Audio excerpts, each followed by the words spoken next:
कल सुबह की ही तो बात है। मैं अपने परिवार के साथ दुबई में था। सब कुछ बिल्कुल नॉर्मल था। लेकिन फिर अचानक फेयरमाउंट पाम आइलैंड होटल के ठीक पास एक जबरदस्त धमाका हुआ। आग की लपटें आसमान तक जा रही थी और मजे की बात ये कि ये होटल हमारे रुकने की जगह से बस सड़क के उस पार था। हम लोग जैसे तैसे अपनी सुबह की फ्लाइट के लिए निकले। जब हम दुबई एयरपोर्ट पहुंचे तो वहां का माहौल देखकर ही दिल दहल गया।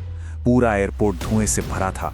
सारी की सारी फ्लाइट्स कैंसिल हो चुकी थीं और आसमान में एयर डिफेंस सिस्टम वो ड्रोन्स और मिसाइलों को हवा में ही मार गिरा रहा था। जब हमारा प्लेन टेक ऑफ हुआ, हमें बिल्कुल अंदाजा नहीं था कि हम पीछे क्या छोड़कर आ रहे हैं। फ्लाइट में करीब 3 घंटे गुजरे होंगे जब एयर होस्टेस ने एक अनाउंसमेंट की और उस खबर ने प्लेन में बैठे हर इंसान के होश उड़ा दिए। खबर ये थी कि अमेरिका और इजराइल ने मिलकर ईरान पर हमला कर दिया है। तो जो खबर हमें मिली, चलिए अब समझते हैं कि आखिर ये हो क्या रहा है। इस मिलिट्री ऑपरेशन का ऑफिशियल नाम क्या है और इसका मकसद क्या बताया जा रहा है। इस पूरे अभियान को नाम दिया गया है ऑपरेशन एपिक फ्यूरी। देखिए, ये कोई 1-2 दिन की छोटी मोटी एयर स्ट्राइक नहीं है। अमेरिकी अधिकारियों ने बिल्कुल साफ कर दिया है कि ये हमला कई दिनों तक चलने वाला है और उनका मकसद ईरान की मिसाइल बनाने की पूरी क्षमता को जड़ से उखाड़ फेंकना है। इस हमले का जो स्केल है वो बहुत बड़ा है।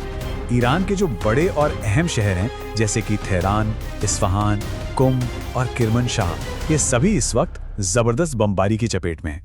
लेकिन जो सबसे बड़ी खबर निकल कर आई, उसने तो जैसे पूरी दुनिया को हिलाकर रख दिया। ईरान के supreme leader Ayatollah Ali Khamenei के ठिकाने पर डायरेक्ट हमला हुआ और खुद ईरान के सरकारी टीवी ने इस बात की पुष्टि की है कि खामेनेई अब इस दुनिया में नहीं रहे। उनके साथ साथ उनकी बेटी, दामाद, पोती और कई टॉप मिलिट्री कमांडर्स भी इस हमले में मारे गए हैं। इस खबर पर रिएक्ट करते हुए डोनाल्ड ट्रंप ने कहा कि जो लोग फैसले लेते थे उनमें से ज्यादातर अब खत्म हो चुके हैं। मतलब ये ईरान की लीडरशिप के लिए एक बहुत बड़ा झटका है। अब सवाल ये है कि इस जंग का असर सीधे भारत पर कैसे पड़ रहा है, और ये समझना बहुत जरूरी है क्योंकि ये भारत के लिए किसी बुरे सपने से कम नहीं है। ईरान भी चुप नहीं बैठा है। उसने जवाबी कार्रवाई की है ऑपरेशन ट्रू प्रॉमिस 4 के नाम से, और उसने सिर्फ इजराइल पर ही नहीं बल्कि यूएई, कतर, बहरीन और कुवैत जैसे देशों पर भी मिसाइलें दागी हैं। मतलब ये लड़ाई अब पूरे खाड़ी क्षेत्र में फैल चुकी है। आप जरा इस बात की गंभीरता को समझते हैं। ये जो खाड़ी देश हैं जहां ये सब हो रहा है, वहां 1 करोड़ से ज्यादा भारतीय रहते हैं, काम करते हैं। मतलब जहां मिसाइलें गिर रही हैं वहां हमारे अपने लोग हैं, हमारे रिश्तेदार, हमारे दोस्त फंसे हुए हैं। इस युद्ध का सीधा असर हमारी अर्थव्यवस्था पर पड़ना तय है। जरा इस स्लाइड पर गौर कीजिए।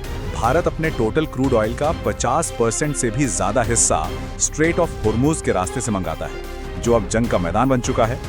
अगर ईरान ने इस रास्ते को बंद कर दिया, जिसका वो ऐलान कर भी चुका है, तो क्या होगा? भारत की तेल सप्लाई पूरी तरह से रुक सकती है और इसका नतीजा पेट्रोल डीजल के दाम आसमान छूने लगेंगे, महंगाई बेकाबू हो जाएगी और भारतीय रुपये पर जबरदस्त दबाव आएगा।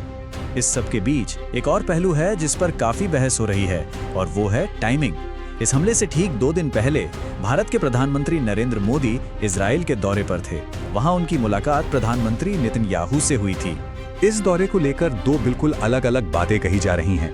एक तरफ विपक्षी नेताओं का कहना है कि हमले से ठीक पहले इजराइल जाना एक गलत सिग्नल देता है और ये भारत की जो पारंपरिक न्यूट्रल पॉलिसी रही है उसके खिलाफ है।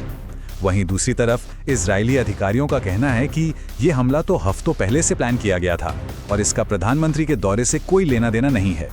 लेकिन ये जियोपॉलिटिक्स और इकोनॉमिक्स, इन सब से परे युद्ध की एक मानवीय कीमत भी होती है। एक ऐसी कीमत जिसे हम अक्सर भुला देते हैं। ईरान के मेनाब शहर से एक दिल दहला देने वाली खबर आई है। वहां एक लड़कियों के स्कूल पर हवाई हमला हुआ जिसमें कम से कम 100 मासूम बच्चों की जान चली गई। ये समझना भी जरूरी है कि इस हमले से पहले से ही ईरान एक बहुत बड़े अंदरूनी संकट से गुजर रहा था। दिसंबर 2025 आते वहां की इकोनॉमी पूरी तरह से ढह चुकी थी।